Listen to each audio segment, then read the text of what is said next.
All right, it is 7 o'clock. We'll get going promptly this evening as we've got a number of people who've been waiting for us to begin.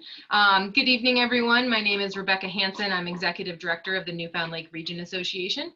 We are excited to be here this evening to give our second annual State of the Lake, although we would be much more excited if we were seeing you all in person. So thank you all for joining us on the Zoom format. We've got a couple of things we're going to talk about this evening. We will start, I'll start by giving some ground rules in a moment, just because just want to make sure we're all on the same page with how we're going to handle the online presentation. We'll get a quick introduction from our board president of the NLRA, Rob Moore. Then Andrew Veilleux, our program manager, will talk about the state of the lake and what we saw last year during our water quality monitoring season. And then I will talk about how we turn that water quality data into action and talk about watershed planning, what we've done in the past, and how we're moving forward. So to begin, we welcome questions throughout this. If you need questions of clarification, you'll need to raise your hand using the Zoom raise your hand feature or grab our attention. It might be easiest if you just use the Zoom chat function, and we're keeping an eye on that as well. We'll also leave time for questions at the end of Andrew's section, at the end of my section as well. Again, video, your camera on, that's up to you, but if you don't mind just keeping yourself on mute so we don't get any other background noise to disrupt the presentation. So with that, let's see, and I am recording the session. So Rob, would you like to say a few words, and then before we pass it over to Andrew to begin the presentation?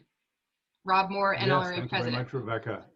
Thank you very much, Rebecca. This is Rob Moore. I'm the president of NLRA and very proud of our work, and so delighted to see so many of you come into the presentation on the state of the lake tonight. It's so important. The state of the lake to us in the watershed and even in the state of New Hampshire. I grew up in New Hampton, New Hampshire, and spent my summers on Pasquaney Bay.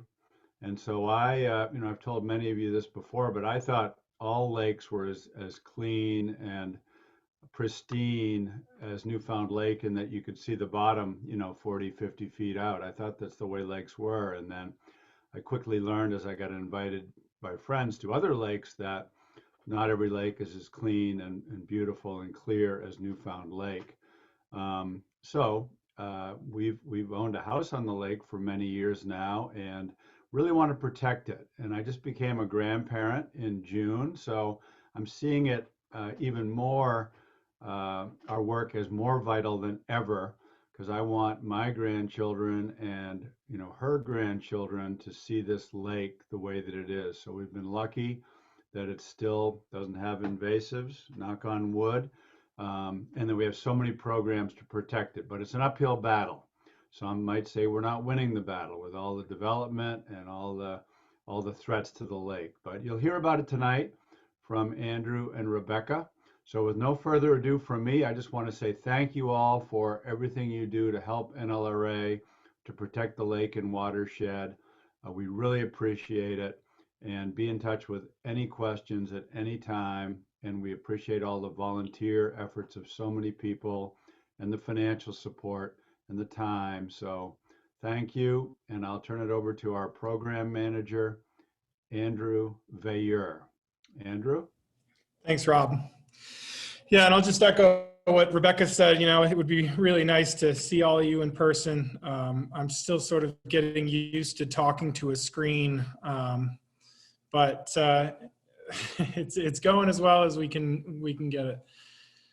So I just want to start off our presentation by, a lot of you are familiar with us.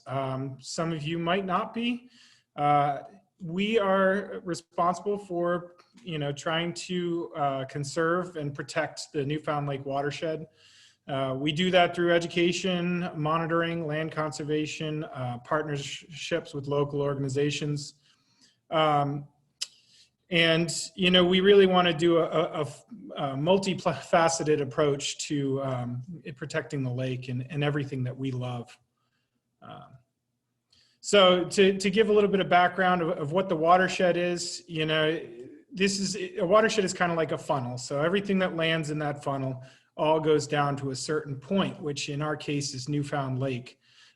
So it's important for us to consider the entire watershed when we think about the health of the lake and the watershed. Everything that lands uphill, everything that comes downhill is all ending up in our lake. So it's really important to consider all of the area in our watershed. We love this place for more than just, the beauty, though, some of us have views like that view in the bottom right corner. We live here and we spend time here because it's such a beautiful area. And a big part of what we do is really try to keep it that way. So the other parts of the reason that we love this place is that it provides what we need to live. So for example, if nobody's familiar with the aquifer over by Wellington State Park, it provides all of the drinking water for a lot of people in our area, including Bristol, even though it lies in Alexandria.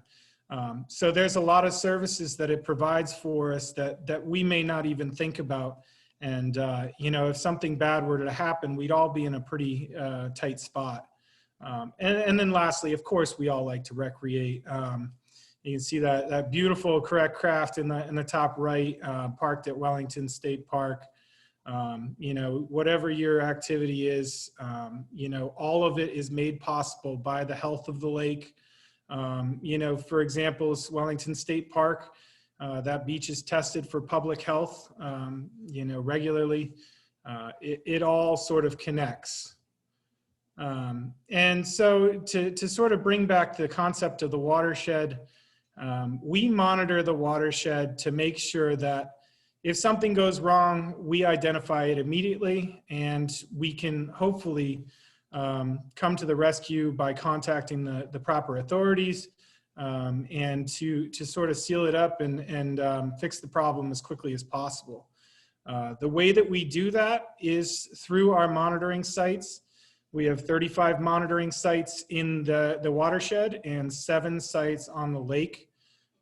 These monitoring sites, especially the ones down closer to the lake, have been monitored for over 30 years at this point. These sites are chosen to represent certain areas and sections of the rivers. As you can see on the left side of the watershed, or the west side, you can see our 2 largest sub-watersheds are the Cockermouth River and the Fowler. When I say sub-watersheds, all of that water will enter that funnel and funnel down into these main rivers, the Fowler and the Cockermouth. And then on the right side, or the east side, we have some smaller sub-watersheds as well. And I'm going to spend most of this conversation mainly on water quality, just because it sort of feeds into all of the other aspects of the lake and watershed health. And before I do that, I just want to say, we have a really clean lake here. It's very difficult to say, what the health of the watershed is. I hope that I can sort of provide the context to all of the variables we look at, because there are so many, and each one sort of indicates a certain, danger or problem that may be going on. So we like to look at all of these sites to identify where things are going wrong, and then we like to look at certain variables so that we know what is going wrong. So to start out talking about the past year, I really think I'd be remiss not to mention the drought that we experienced. As you can see here, this is the level of drought. So the yellow going up to the darker shades is the severity of the drought. As you can see, by October, about 100% of us, 100% of us were in a drought state, and a pretty severe one. So that has implications, as we're talking about that funnel, everything that happens in this watershed all connects together. And weather plays a huge role in what happens in that funnel, as it were. So just some things that we kind of expect when we have a drought. So heavy storms like we saw 2 years ago, you see the sediment washing into the lake. With no major storm events, we don't get those. So with less sediment inputs, we sort of expect to see a higher level of water clarity. So that's how far you can see into the lake. And as I'll discuss later, that has its own implications. Lower flow in tributaries, that can be good and bad. As I said, there's less stuff getting washed into the lake, but there's also things like higher conductivity. That is a measure of we correlate it with the salts that are entering the water. We get warmer water, so there's a certain threshold at which fish species and aquatic life, ceases to live in a survivable condition when the water gets too warm. And then there's certain things that stagnant water can lead to. So once the rivers and streams get to a certain point, we see the water settle out and pollutants can kind of concentrate. And the last thing is that when we don't get much rain, when that rain finally does come, it's landing on dry ground, and there's a higher possibility that rain will just wash over the top of the ground and pick up all the things along the way, rather than sink into the ground and infiltrate. So the first things that we're going to be looking at is turbidity. The sort of root of the word is turbid, so it sort of indicates the amount of particles in the water. So that could be dirt, silt, it could be, all sorts of things that get carried into our rivers. So as you can see, those first two sub-watersheds, these are our streams. The major ones are the Cockermouth and the Fowler. They all look to be in really good shape. We do see some higher levels of turbidity in Black Brook and then Dick Brown. So these numbers, though what you really need to know is that the higher the number, the worse. These are figured out by sort of seeing how well light shines through water. And that gives an indication of how many suspended particles are in the water. Along the bottom of all of these tables is going to be a level that we use to look back at what a desirable number is and where we start seeing higher impacts. So I see a question already in the chat, and I'll answer these if they're relevant to the topic at hand. Black Brook is the brook that enters to the lake over by Shackett's. So specifically, I think it passes through Browns Beach in that area. That is, it goes through a residential neighborhood, and that might be one of the reasons that we see sort of these turbidity numbers. Next, specific conductivity. So again, this is something we generally correlate to road salts. Again, we see higher numbers in Black Brook. Again, this could be attributed to the fact that it goes through a residential neighborhood. We do see concerning numbers elsewhere, none quite as high as Black Brook, but we are getting up there. We do see some concerning numbers over in the Cockermouth River.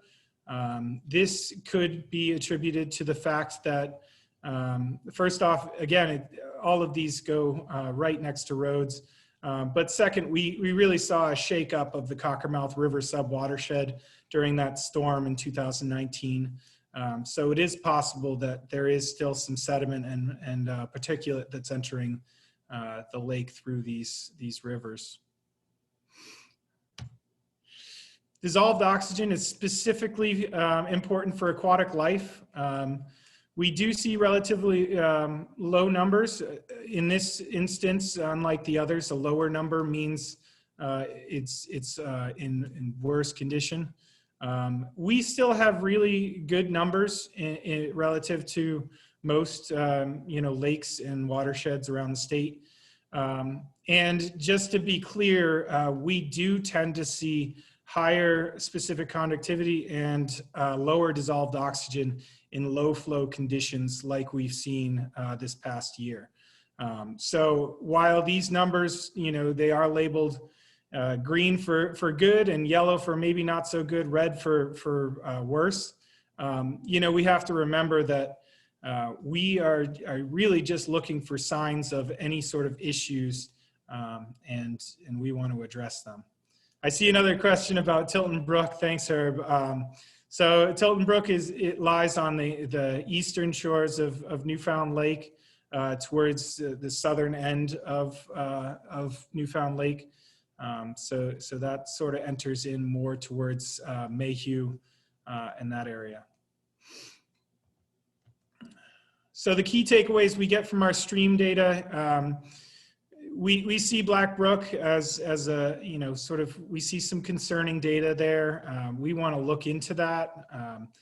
There's some stuff we can do, or that can be done in terms of road salt that could possibly lower some of those numbers of specific conductivity. There are several programs in the state, such as Green Snow Pro, that can really address the amount of road salt that's put down. Like I said, low oxygen, higher phosphorus, higher specific conductivity can be due to low flow conditions. So these are some of the things that we see from the stagnant water, as I mentioned earlier. And now on to the lake. So right across the board, I think it should be no surprise to anybody that the clarity of this lake is really top notch. You could see the deep site, which is right off of the point of Bell and Cliff Island. It goes down about 182 feet, and these are all in meters. So 11 meters, that's 33 feet roughly. That is incredible. So, we really are lucky to live where we are. You can see right across the board, we're approaching 10 meters at most of the sites. So that's really good. So I will get to the question of how these numbers compare to the previous year later in this talk. So I'll come back to that. Here you can see sort of a graph. We look at this graph generally to see if there are any anomalies. So last year we saw a huge dip in the visibility after the major storm in 2019. So the fact that this visibility really only variates about 2 meters is really consistent. We do expect the clarity to get better throughout the year, and especially in a year where we're really not getting too many storms. We see a nominal rise in those clarity numbers. So chlorophyll A, and I apologize if there's a little too much sciencey jargon in here, but these really are indications that we look at for the health of the water. Chlorophyll A, if you remember from your biology class, is an indication that there's photosynthesis happening somewhere nearby. So photosynthetic organisms that use the sun to eat, basically, to get food. We look at this to see if there's the presence of things like algae.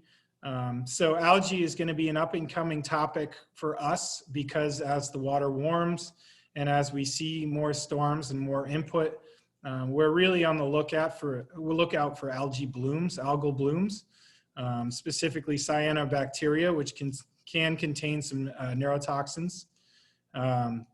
Herb, all of these numbers are from just last year, so 2020. So we see pretty good numbers across the board for chlorophyll A. And just to sort of go over what we're looking at on the bottom of the screen, we label lakes in terms of health along a scale of oligotrophic, mesotrophic, and eutrophic. And maybe health is kind of a simplistic way of looking at it. We would think of a eutrophic lake as being green and covered in scum, oligotrophic is a really clean, productive, healthy lake for fish and aquatic life.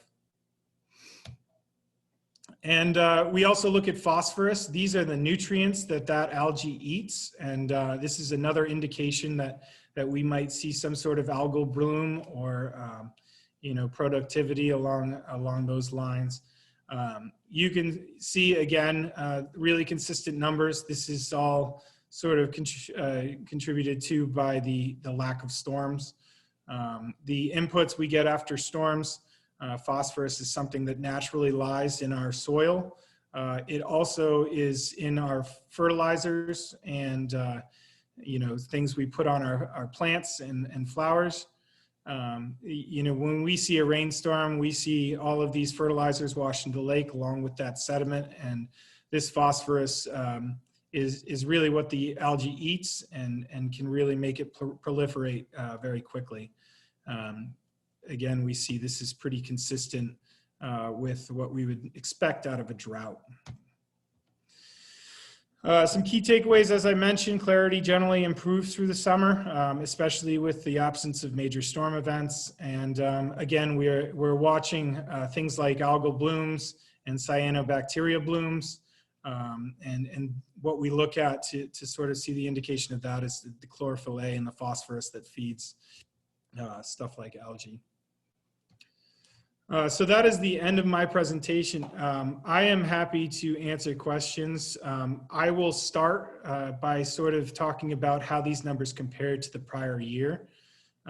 So like I said, we had that huge storm in July of 2019. It took the lake a little bit of time to bounce back from that. So, following that storm, we had, probably 3 weeks of, sort of cloudy water. It affected our water clarity. It definitely added to our phosphorus load. And we would also probably see a rise in that chlorophyll A. So yeah, we really, we watch these things closely. Storm events, we implemented a program this year where we're paying more attention to getting out before and after those storms so we can see specifically what those numbers are attributed to. But this year we just really didn't have that impactful of a storm. Another question, what do data like P, inorganic, and nitrate concentrations for the primary watersheds flowing into the lake over the years? So we generally look at total phosphorus. We don't generally look at nitrate concentrations. That is something you look at more so in a marine environment, so saltwater. Phosphorus is the main thing that affects the algae in the lake and the plant production. So how this compares is it's tough to call it a trend, but we do see some of these phosphorus concentrations minimally rising throughout the years. I think the more concerning number is the temperature of the water. As we see these concentrations, even if they stay stable, it's more common for algae blooms to occur when the water is warmer. I see another question. Just wondering if you could clarify the low lake levels last year and what the levels will be held at this year. I'm afraid I can't give too much information about the lake levels, except for what we have on our website. We do try to communicate with the Dam Bureau, but in the end, it really is, it's their job. We have tried to stay on top of the situation, and last I heard is that they'll be making some sort of statement this spring. Do you record any deep water hypolimnion crashes after the 2019 storm? So we do have a partnership with Plymouth State.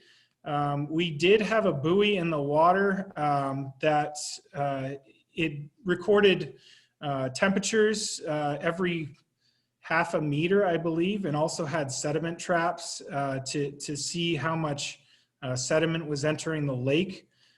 We had expected to have some information from that storm. Unfortunately, it was right at the mouth of the Cockermouth, and we lost it shortly after that storm. It has been recovered since by divers, and we'll see if we get any information out of that.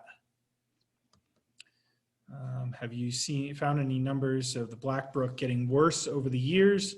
What are the plans to improve the poorer brooks, brook numbers? So again, we can advocate and educate. We don't really have any authority to really go in and solve the situation ourselves. But we can do our best to try to educate on proper road salt usage. And we can sort of look into the problem and monitor further to see if we can sort of nail down exactly where these problems are occurring. Can I jump in for a second on a couple of these, Andrew? Yes, please, please. So for Black Brook, and a lot of the conductivity that we see there certainly is going to be worse during a year of low flow. And Andrew explained this a little bit, but when the salt gets into the groundwater and we see more of a groundwater influence in our streams during years when we don't see much rainfall. So most of the influence in the stream is coming from groundwater as opposed to rainwater. So we certainly would see higher conductivity levels this past summer. New Hampshire was one of the first states to adopt like a clean and clear road policy. So we use a lot of salt on our roads. This has become a cultural expectation. And what you even see, the southern corridor of I-93 in New Hampshire is being held up by conductivity levels in some small sub-watersheds along the highway there. I don't want to say an emerging issue, but this is an issue that we're going to see more and more of, and we're not considered impaired for conductivity or chloride, but I think this will be something that we see more and more of, with more solutions coming to us as well. So I don't know how long you want me to keep answering the questions. Yeah, why don't we just put some of these on hold for now? If we don't address your question, we'll try and get to the end at the end, but we will make sure we try and get back to you at some point. I am going to just get my screen shared. Give me 1 second here.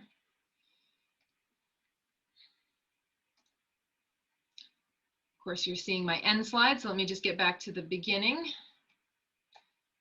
see.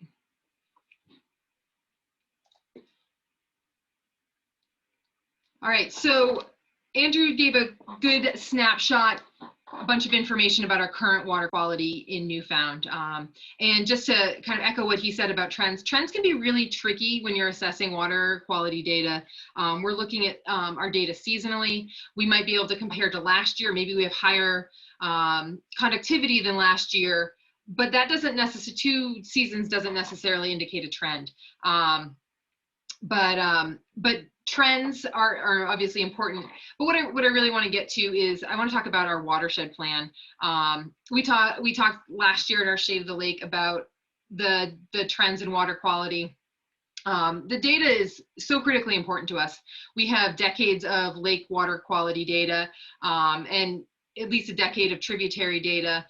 We're capturing information like storms. We're even working on better stormwater monitoring programs. We've got a great amount of information. This really helps us understand what's happening in Newfound. But it's really just we're observing. These data give us observations of what the lake is doing. And so where a watershed plan comes into play is it really connects those data that we collect to actions that we can take to actually have an impact on the system that we're monitoring through the water quality monitoring program. So watershed plans, we've been, for a high quality watershed such as Newfound, we had an early watershed based plan. We implemented it in 2009. Even the EPA says it's much more cost effective and it makes a lot more sense to protect high quality waters than it does to go and try and restore water bodies or watersheds that are really impaired. But most of the funding in the state and around the country will go to those water bodies that have severe impairments. So Watershed Plan is really based on it's built on a foundation of partnerships. And like so much of the work of the NLRA, we built partnerships with Plymouth State, UNH, DES, Department of Environmental Services, a number of different organizations to build our watershed plan. And you really take the beginning of the watershed plan, you're trying to get an understanding of what's happening everywhere, from what's happening in the lake to what's happening in the watershed, and what's happening in our local government. So water quality, both in the tributaries and the lake. Land use, what has forest, what has hardwood forest, what has conifer forest, what's agriculture, what's hay fields. There's a number of different land uses that can inform what's happening in the lake. What's the slope? What percentage of the watershed has a slope of over 25%? What soil types are they? Are they soils that are going to infiltrate a lot of water, or are they going to be soils that allow more water to just run right over them? And then there's what happens in our local government. So what's the minimum lot size in a given watershed town? What percentage of that lot can be covered by impervious surfaces? How many buildings can you have on that lot? How far do they need to be set back from a water body? So all these help us understand what's going on in the watershed. And it gives us a sense of what direction we might be heading. So from those, understanding what we're currently doing and what's currently happening, that we then can look forward and think about what is it going to look like in the future. And then we set some goals on what we want it to look like, as opposed to, doomsday or what we don't want it to look like. And some of these actions include stormwater best management practices, or BMPs. You'll hear me say that a number of times throughout the rest of this talk.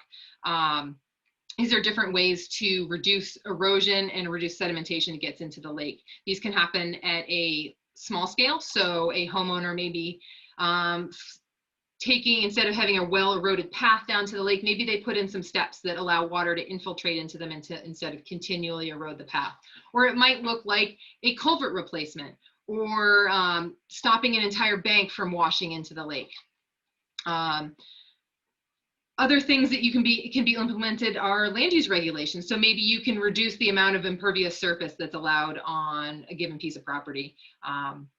Maybe you can increase the minimum lot size in areas that are close to the lake or close to surface water. I will put a star next to the land use regulations, that zoning ordinances, if your town has them, any zoning change does have to go before the town to get approved at town meeting, and they can always be revoked. Again, by vote at town meeting. They are not a permanent protection. Like, the final thing on this action list is land conservation, which is probably the best and most permanent way to protect water quality, is by protecting the forest, which is probably the best way to encourage water to infiltrate into the ground, as opposed to wash off the surface and into the water, into water such as the lake.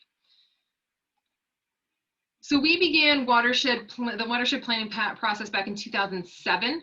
This has all been done under grant funding through New Hampshire Department of Environmental Services. But this funding comes through the EPA through the Section 319 of the Clean Water Act, addressing non-point source pollution. That's a mouthful. I say non-point source pollution because point source comes out of a pipe. You know that pollution is coming from that place. Non-point source is a lot harder to identify, so we have to do more erosion control projects, for example, to try and control them. And so having a watershed plan makes us eligible for further funding to implement the watershed plan. And we've just gotten funding for our 4th implementation round, which will begin this summer. This represents about $1.1 million invested in this watershed, partly through federal dollars, partly through match from our local towns, partly through membership at the NLRA. This is a massive undertaking that's gone on over the past 14 years. We're really lucky that we've been involved with this for so long. In comparison, I built a watershed plan at Squam just 2 years ago. So we're, I think, ahead of the game as far as dealing with watershed plan and in a watershed that's such high quality water. So we implemented our watershed plan. We started it in 2007. We implemented it in 2009. We titled it Every Acre Counts. This was a specific nod to some folks up in Groton that don't have any shorefront, but as we noticed in that July storm in 2019, what happens in Groton affects the entire lake. So I'm trying to be recognizing that we've got shorefront, we've got hills, we are all connected. It's all very important. Just like a town's master plan, a watershed plan involves public input. We had some surveys, we had some meetings, and we came out with a number of implementation strategies. Land use regulations, master plan work, preventing phosphorus pollution coming from stormwater, culvert replacement, smart development, so making sure development that's going in is done in a way that is not providing more impact to the lake itself. Of course, land conservation, I talked about that a slide ago. And all these 4 implementation strategies really have no traction without the 5th, education. We have worked throughout each phase, implementation phase, to educate our neighbors, our towns, our town boards, our members, to really work at stewarding this lake and this watershed. So implementing land conservation projects, stormwater projects, land use regulations, all these require an incredible amount of outreach and participation and cooperation. All right, so implementation phase 1. I'm going to go through a little bit of these projects, the history. I think it's hard to talk about what we're going to do moving forward and what it looks like today without really giving a nod to the work that we've done.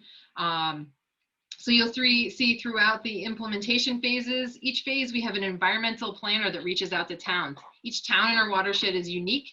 Some have zoning, some do not. And some need different types of assistance. So we are trying to reach out to towns where they are and participate with them in a way that's going to make sense to hopefully get them to work on some stormwater protection, specifically stormwater, but water quality protecting ordinances.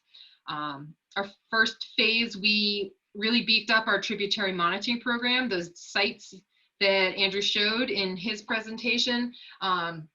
We really started working on that in the 2009 phase.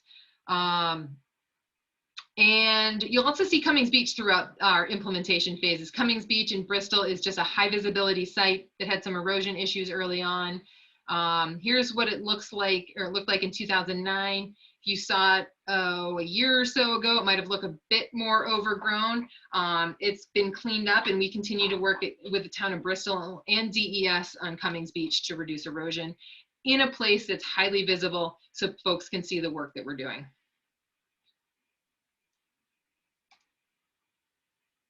Oops.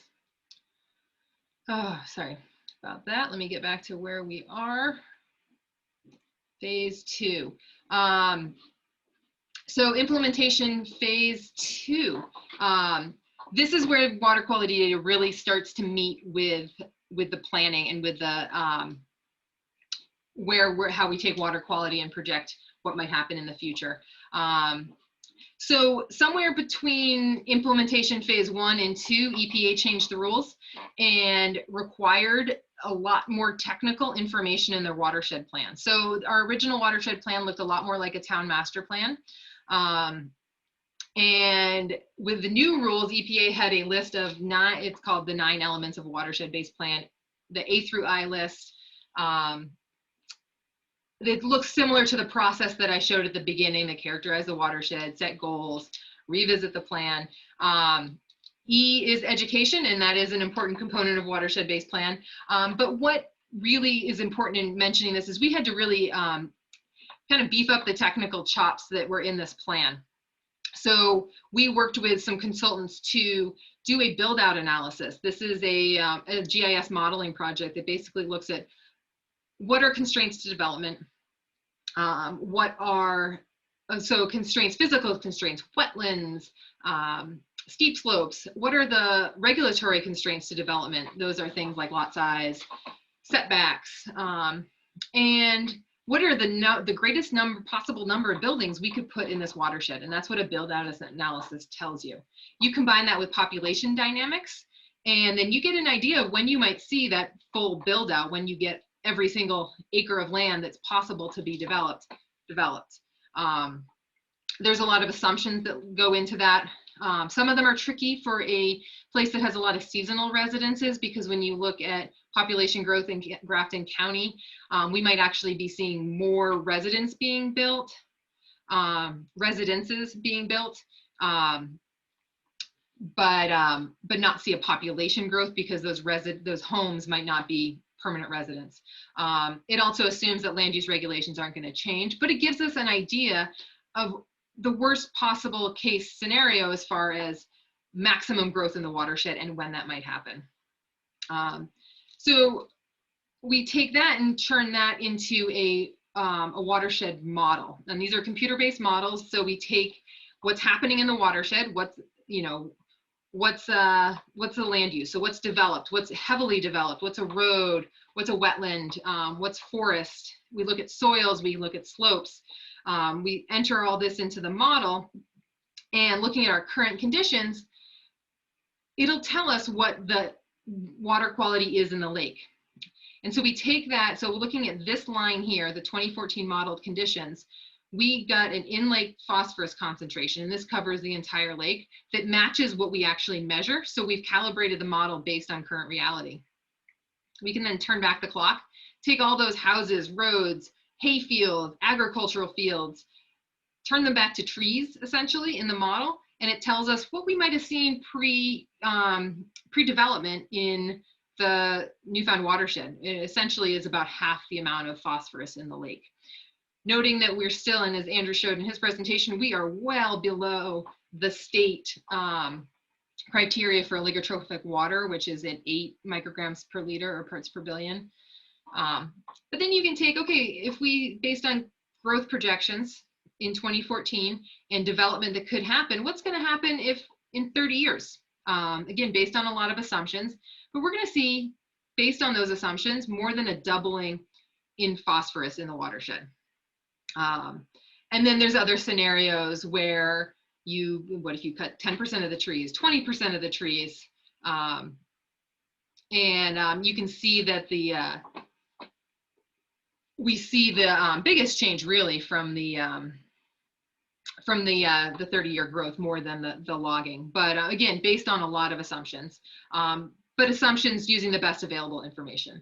I'm going to go back to this implementation phase 2. Just a couple other things that are important.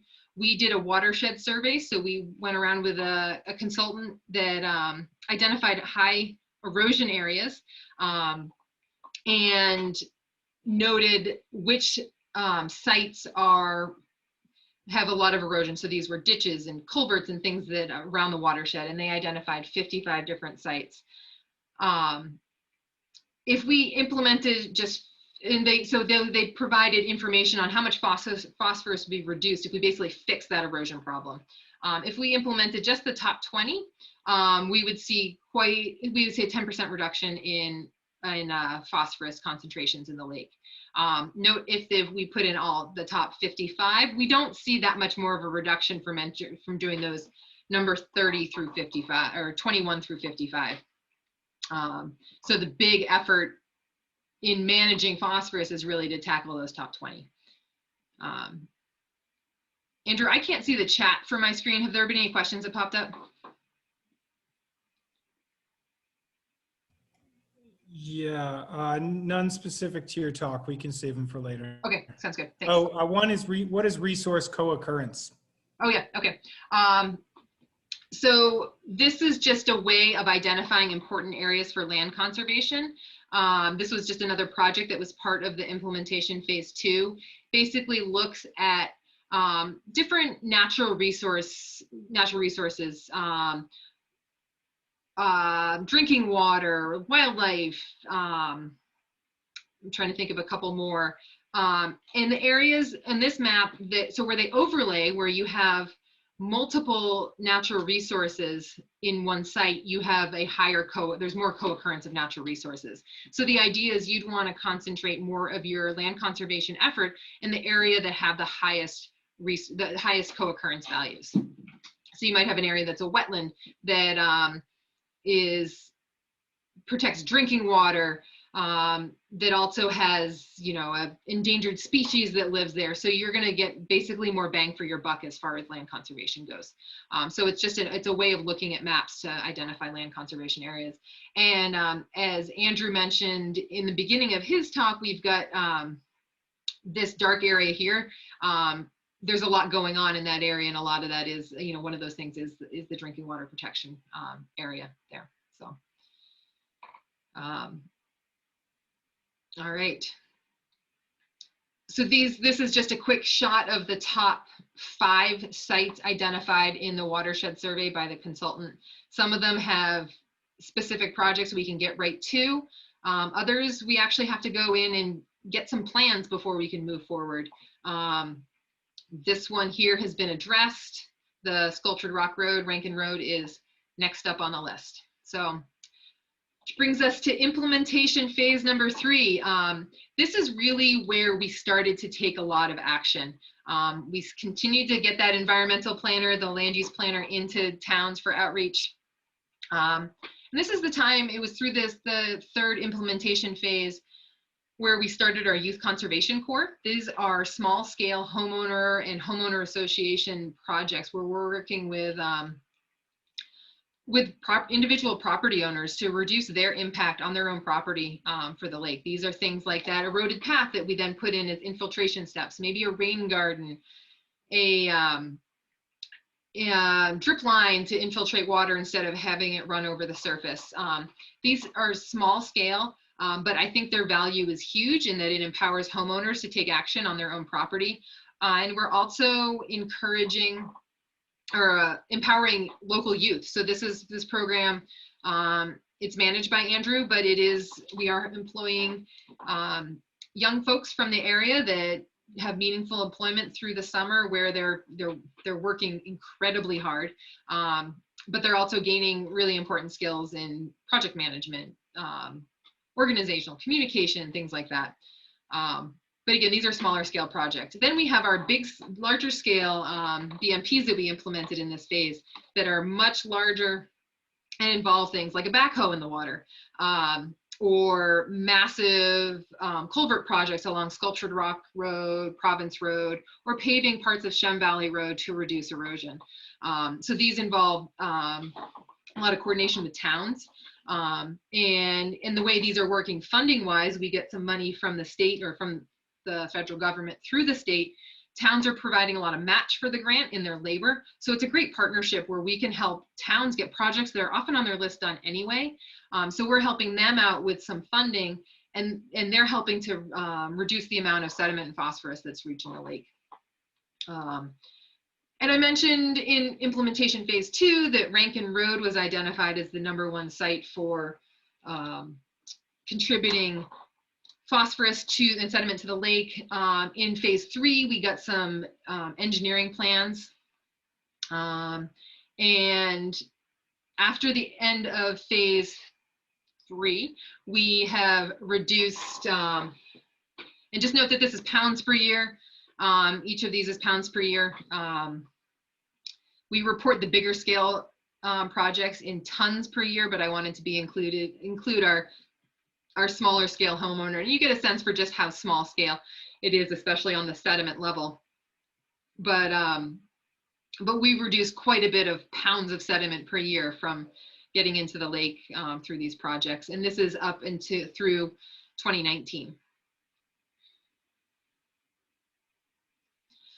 There's a couple other projects that are worth mentioning, some big education projects we worked on, education series, making sure people were up to speed on different watershed science topics.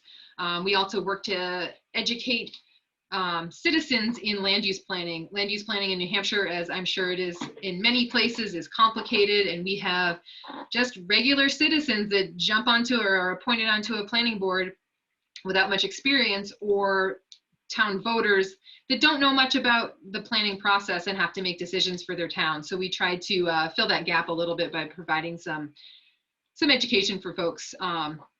We also looked at conservation focused areas, so that took that natural resource occurrence map and took it one step further and had folks throughout the watershed assign values to different natural resource characteristics. So not only are we overlaying the natural resources, but if generally people find wetlands to be a very important natural resource to conserve, we get a higher value. So then we developed 3 tiers of land throughout the watershed. Well, beyond, so anything in green is already under protection. Anything in pink is tier 1, and it's a high priority. That has the most natural resource characteristics that were valued the highest. So we'd want to focus our conservation efforts there, our land conservation efforts. The tan color is tier 2, so also really high value, but just not as high as pink. So something we want to maybe focus some of our efforts there. And then there's another lighter color there that's hard to see on the screen. I think this is probably, it's like a light tan. And that's important, but just not as important as the tier 1 and tier 2. But an important tool in just adding that human value. So if folks think certain natural resource characteristics are particularly important, we might have more traction in a fundraising campaign to try and protect certain tracts of land that have those specific natural resource characteristics. All right, this brings us finally up to the present. So we are in implementation phase 4. This is grant money that will be released to us this spring. You won't be surprised to see that an environmental planner will continue with town outreach. We're doing this on a town-by-town basis. As I mentioned, each town is very different. Each town, their planning boards change, the needs of the town change. We will continue with the YCC program, the Youth Conservation Corps. We've got a number of projects lined up. If you're interested in that program more, definitely get in touch with Andrew. We'll also be addressing Rankin Road, the -- 1 erosion site on the lake. That is this site here. You can see there's just a number of erosion. The water is just eroding the road away. We had the UNH Stormwater Center assess this and come up with some engineering plans. We'll do some ditches. And part of the plan was to do an outlet structure, but this is a crossing Mayhew Turnpike, which involves DOT, which is its own special challenge to work on a project there. But step by step, we're getting there. The other project, we've got a small culvert in Alexandria. We'll continue to do some work and some new work in Cummings Breach. But another big one that I'm really glad that's on the list here, after that July 2019 storm, when the lake turned a different color, a lot of that can be attributed to, not all, but a lot of it can be attributed to a massive blowout that happened in Atwell Brook, which this is actually Kimball Hill property, which is recently conserved land. Atwell Brook flows into the Cockermouth. Usually it flows this way. In that 2019 storm, it jumped its bank, and you can kind of see, you see my mouse up here in the corner? This is a massive eroded bank. It's just unconsolidated glacial material that every time we get any sort of rainstorm, the brook grabs more of it and brings it downstream. This is not the only reason it's not the only problem with sedimentation that needs to be thought about in Cockermouth, but this is a huge issue. I was up there during a minor rainstorm, and it started when I was upstream, and the brook was a different color when I got down below it after the rain started. So the way this process works is this was not on our original list. We don't have plans for what to do with this. So we will send out a request for proposals to help us figure out what to do here before we can move forward. But this is, I think, to get this as part of our watershed planning implementation phase, I think is pretty huge because it's getting us closer to being able to address that. So, Rebecca, can you just address what we might be able to do with trees in the Cockermouth? That was asked earlier. Oh, I did see that, yeah. Gosh, so trees are tricky, and I've had this conversation with a few people. To a certain extent, having trees cross brooks is actually great habitat for wildlife, but for aquatic wildlife. It encourages, you know, fish and all the macroinvertebrates that live in there. But from what I understand, there's places in the Cockermouth where it is a problem. But a heavily wooded stream is good for a healthy environment. You'll actually see in some stream restorations, you'll see wildlife biologists out there with chainsaws dropping trees into streams. So we have one other related question about culverts, asking about whether the DOT needs an easement for culverts draining onto private property. Ooh, that is beyond my knowledge level. So I'm happy to help figure that out with somebody, but I don't know about that. So I do know that our culverts, yeah, I'm gonna just dodge this question by talking about just culverts in general and how our culverts are pretty undersized based on what kind of storms we're seeing. All the culverts in the Newfound watershed were assessed in was it 2019? We did a full assessment, although in talking to some of our road agents who no one knows more about our culverts and road infrastructure than the road agents in town, they assured me that there was a few culverts that weren't on the list, but they were assessed looking at aquatic passage for wildlife and just the ability to handle volumes of water and how that's going to impact water quality, and then looking at infrastructure stability and security. And this is a multi-agency assessment program, and so we have looked at all of our culverts that way, and we will be looking at well, at least one stormwater drain in this upcoming project. But phase 3, we did a bunch of culverts up in Groton, so a lot of them which blew out in that 2019 storm. So, all right, so the estimated reductions in this upcoming phase. Now this is pounds per year of phosphorus, tons per year of sediment. And the Cummings Beach, we still have to figure out what we're going to get out of that, but the majority of the reductions we'll see is from the Rankin Road project. Foster Pond is the site in Alexandria, and our YCC, while tiny, is important and really brings a lot of awareness to our programming too. So.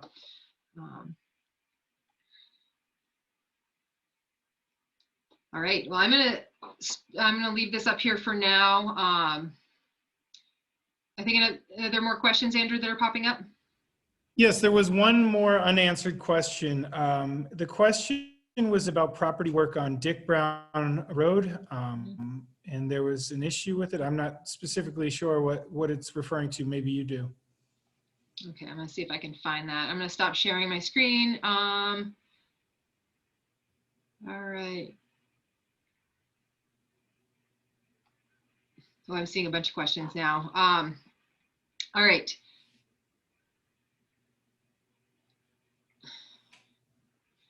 Oh, so can you, onto property work up around Dick Brown Road? I don't know anything about that. All right. Any other questions from folks? I'm seeing some in the chat. Relationship between NLRA and the towns is fantastic. We partner with towns for the watershed plan. Any of the implementation projects, most of these are done with in collaboration with towns. So we are coordinating the grant, which will help pay for any of the materials for the project, and towns are contributing the labor. So it's a partnership that just gets things done. So, all right. This is a good question from about the E. coli levels near the sandbar at the shores. Yes, so human pet waste.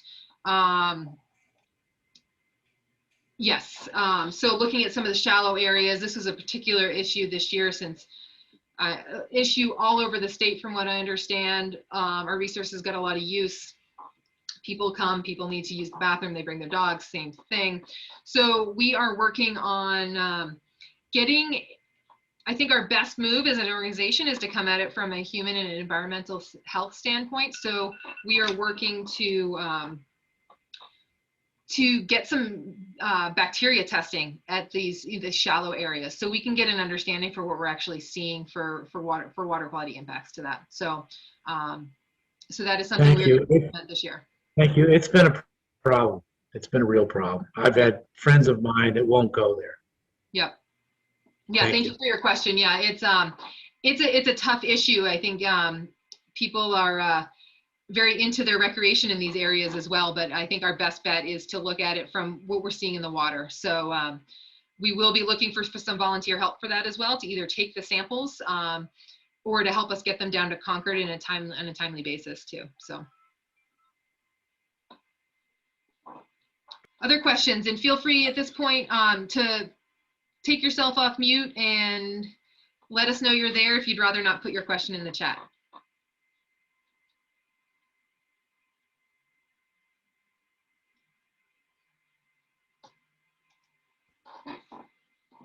Any other questions from folks? We will be making this presentation available, the video, so you can watch it again.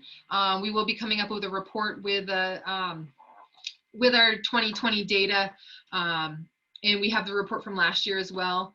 We just got maybe 2 weeks ago the data from 2020 from our partners at UNH Cooperative Extension and the Lakes Lake Monitoring Program. So so we still have some work to do looking at it. So. On the culvert issue, Yeah. DES has a sample easement for the private property of dumping the culvert over the private property. And in the sample, they say, for the purpose of maintaining and repairing such easements and assuring proper flow. And proper flow would not be creating erosion. And I've contacted both DOT and DES, and they're unresponsive. Yeah, I'm gonna have to look into that one more. I don't know off the top of my head, so I'd have to look into that a little more. I've got your email through the Zoom registration, so I'll try and reach out to you and get a little more information from you. Okay. I see a question Thank you. about data on pH in streams over time. Yes, so I believe that most surface water in New Hampshire is dealing with a low pH. This is partly due to acid rain, acid deposition. Actually, one of a legislative success in the environmental world. We don't see a ton of these. So we are seeing a rebound in both pH and acid neutralizing capacity of our surface water. So this is something that's rebounding. The problem with low pH is you can get more of, I think, more mercury and more aluminum mobilized into streams. So that's certainly something that impacts fish. Statewide, we have mercury advisory on all of our fish for consumption. I believe it's all of the fish. So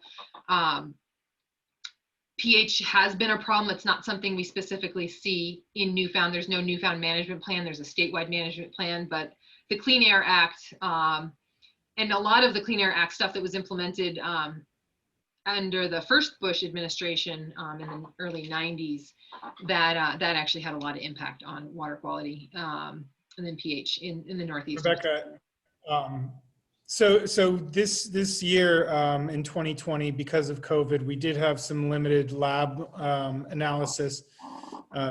We do not have results for pH for this previous year. However, we have always maintained pretty optimal pH in our sub-watersheds. So right about 6, which is pretty optimal for fish growth and reproduction.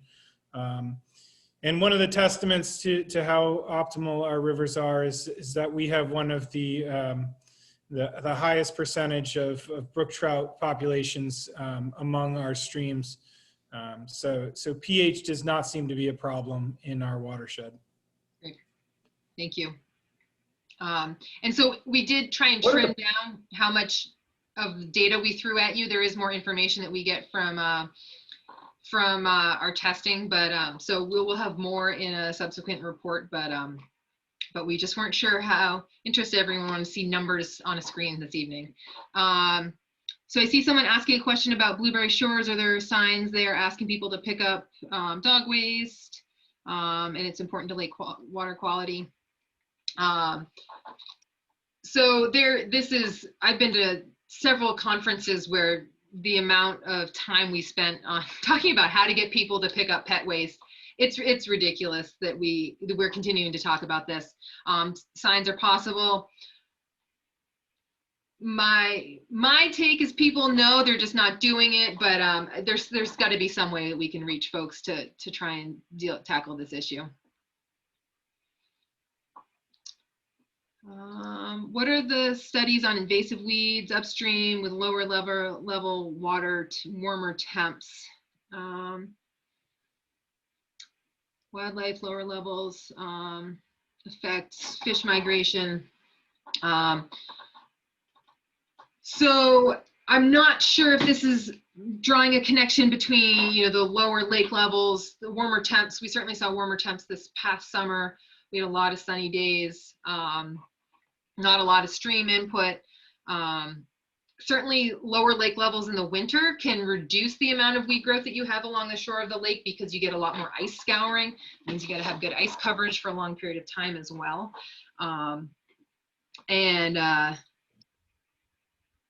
Yeah, so I'm not sure if you have anything else to add to that question, Andrew. Yeah, not really. Yeah, I mean, warmer temps, sure. Our specific watershed, we're pretty lucky with invasive weeds. We don't really have them, so tough to say. Yep. But certainly we are looking for weed watchers this summer. So if you've got you're spending some time out in the lake and want to get your eyes tuned in to seeing what's happening under the surface of the water, the more eyes we have in the water, the better. If we can detect invasive species before they become a problem, they won't become a problem. So, but we, to this point, don't have any aquatic invasive species in Newfound Lake. And we're incredibly lucky to be dealing with none. So.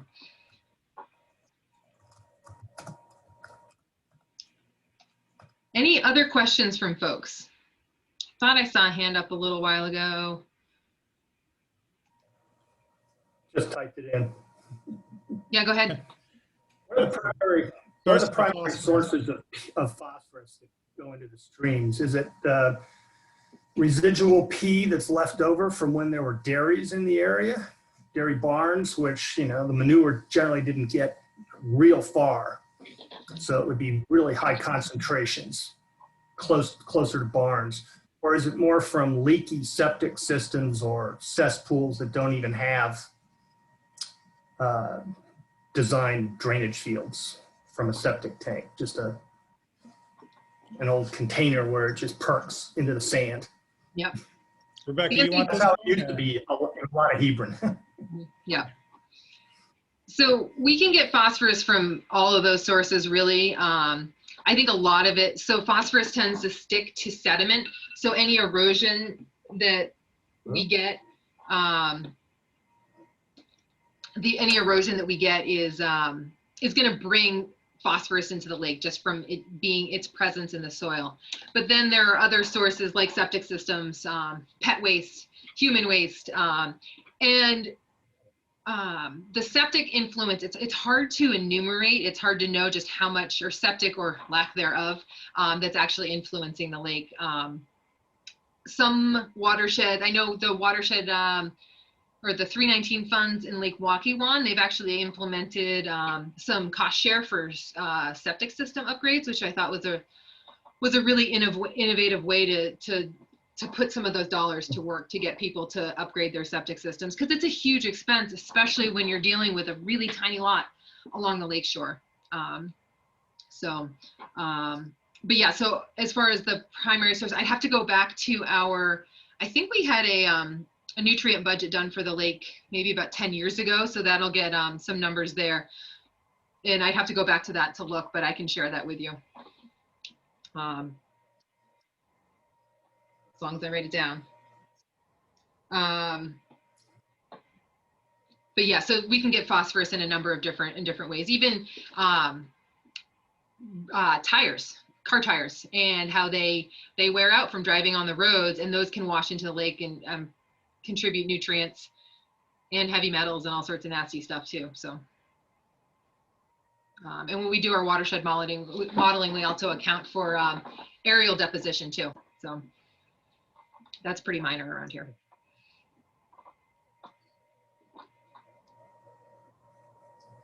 Other questions this evening?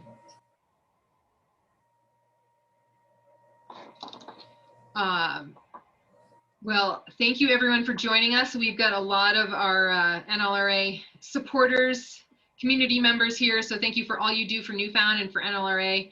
We're really thankful you're here and glad you got a chance to participate in tonight's conversation. And please reach out if we didn't address your question, you have other questions. We're here as a resource. And I look forward to working with all of you. Thanks, everyone. Thank you, Rebecca and Andrew. That was great. Take care, everybody. Thanks for coming. Thank you.